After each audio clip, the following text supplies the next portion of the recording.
rock solo, dolo. Couldn't hold on no more. You ain't by me, you got to go though. You ain't by me, you got to go though. Now I rock solo, dolo. Couldn't hold on no more.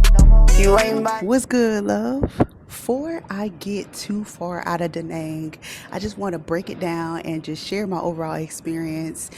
So maybe what I went through, what I experienced, may be able to help you in deciding to go, deciding some things to do while you're here, or maybe if you decide that it's just not right for you. Okay, so let's go ahead and get into it. All right. Okay, so the first thing that I noticed once I got in Da Nang is traffic. Okay, the traffic was crazy. Everybody's just going every different direction. There's really no like lanes in the road. I mean, they are, but I don't think they actually pay attention to them. Like, they really don't. Okay, everybody just be going at the same time. And something that someone said about the traffic in Asia, it definitely resonated, and it yeah, that's what they got going on in Da Nang. Is more like a school. Like, people move like a school of fish instead of following the rules of the road. Okay, and what I mean when I say that is just like, it's a clump of people going this way, it's a clump of people going that way. Everybody is just going in a flow, and within that flow, somehow they managed not to crash. Like, that was crazy for me. That was like so nerve-wracking, because I got PTSD from driving in Georgia. Like, I swear to you, like, I got to my first major accident in Georgia, and when I went to Da Nang, it was like everything came crashing back. So, like, traffic is crazy. They blow the horn. Like, I guess that's their signal. Like, I'm coming, get out the way. It's not like, hey, I'm coming, stop. It's, I'm coming, get out the way. Horn, horn, horn, horn, horn. So that was my first impression, first of all, okay? Also, too, like, everything is a little smaller. Like, I'm a big girl, okay? I'm a big girl, okay? But everything did seem smaller. Like when I was on the plane, the Asian seats were smaller. The bath, everything just seemed a little smaller for smaller statured people. Again, like, there's no shade, no negativity. Again, I'm just acknowledging as a bigger person that I notice it off the bat. Period. I guess, like, my expectation, like, just from doing research and stuff, I really expected super spiritual. Like, I expected everything. Like, I expected incense in the streets. I expected Buddha to be everywhere. I don't know. I just expected it to be a lot more spiritual than I saw just from, like, the street level. Not like going inside, but from street level, that's what I expected it to be. When I got off the plane, I expected everybody to just, I don't know, because that's the thing that you always hear when people ask you about, or people tell you about Asia. They are always like, oh, they're so spiritual and everything is just more meaningful there. Like, I feel like I expected that as soon as I got off the plane, but that's not really what I saw. And they are spiritual, but it's like once you get inside the locations, you can start to see, like, you know, they have their altars, they have their, you know, incense in some places, the whole shoes thing. I expected the shoes thing, because I already know I don't do the shoes in my own life, so I expected shoes for real to be off.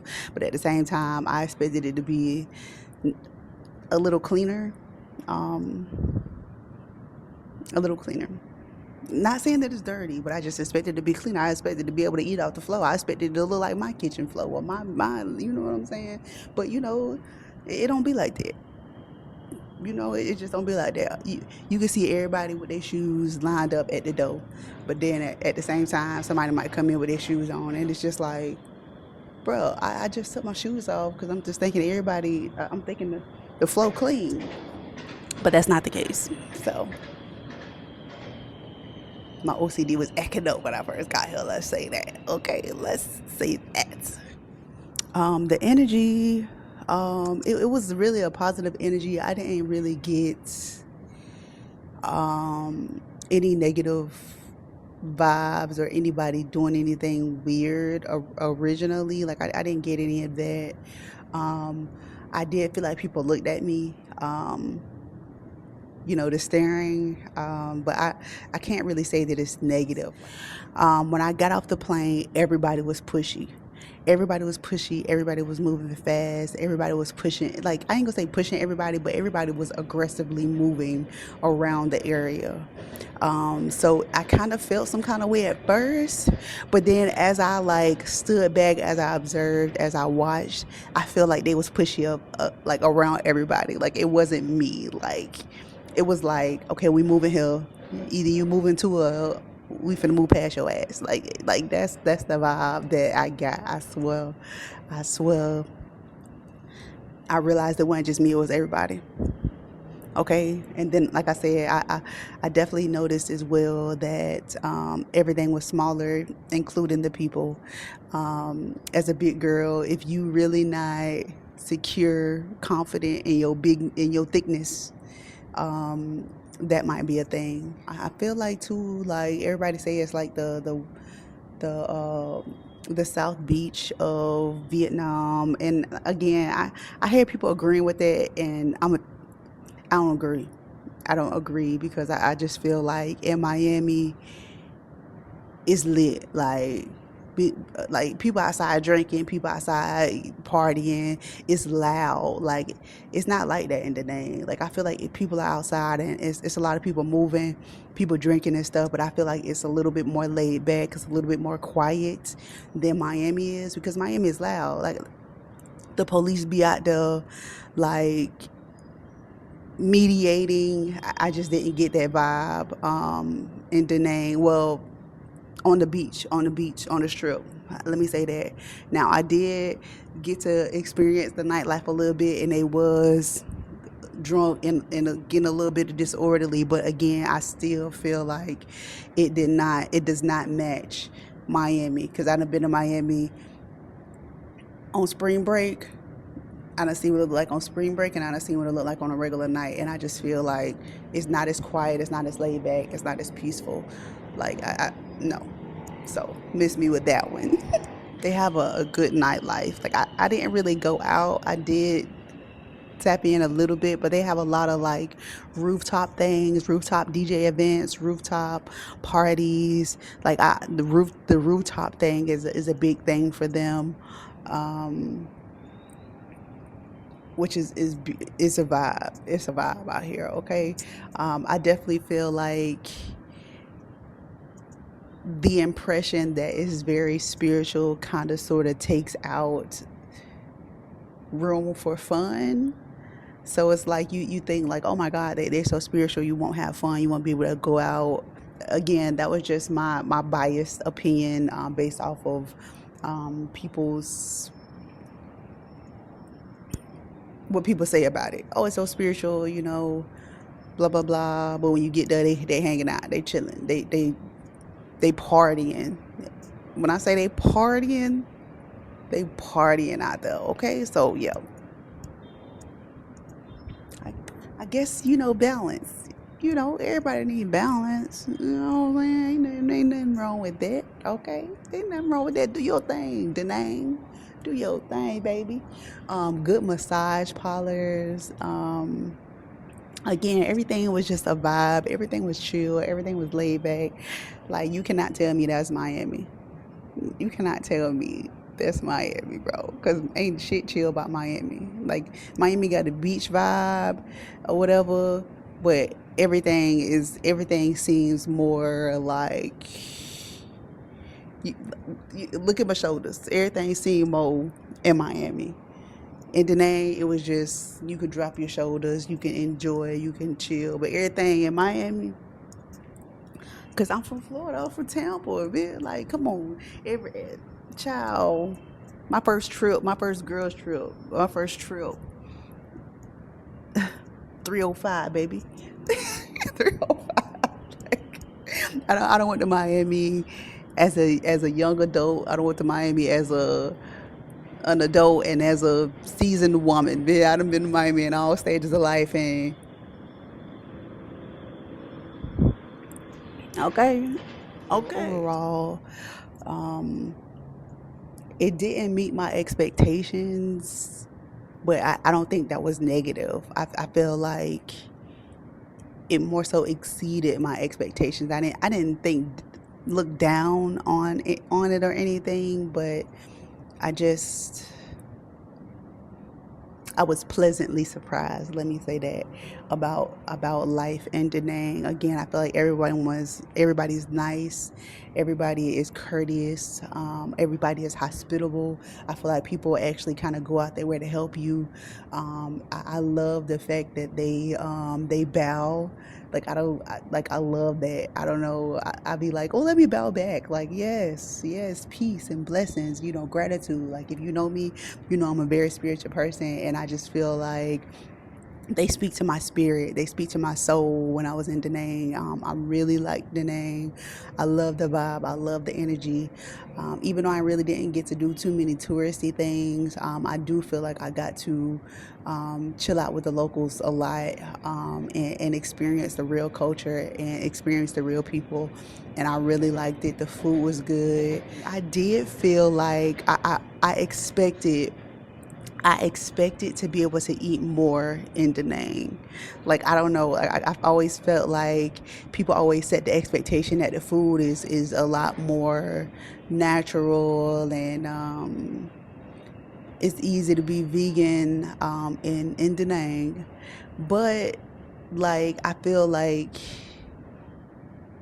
there's a there that's a, that comes with a grain of salt almost, because it's like yeah, there are healthier options, but it's a lot of soy. Like they put soy in everything. Like the salsa have soy in it.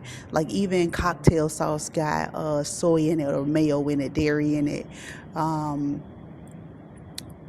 like falafels. Falafels are not always chickpeas in Vietnam.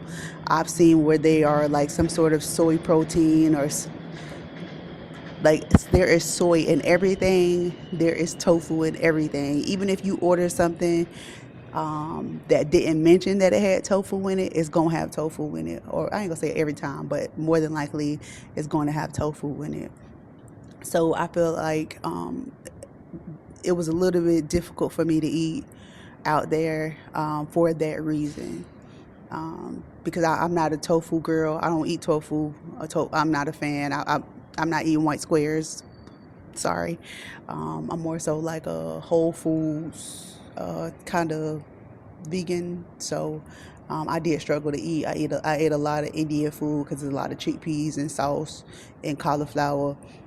So I did struggle to eat there. That's one thing that I can kind of sort of that's a con for me, was not being able to eat that well.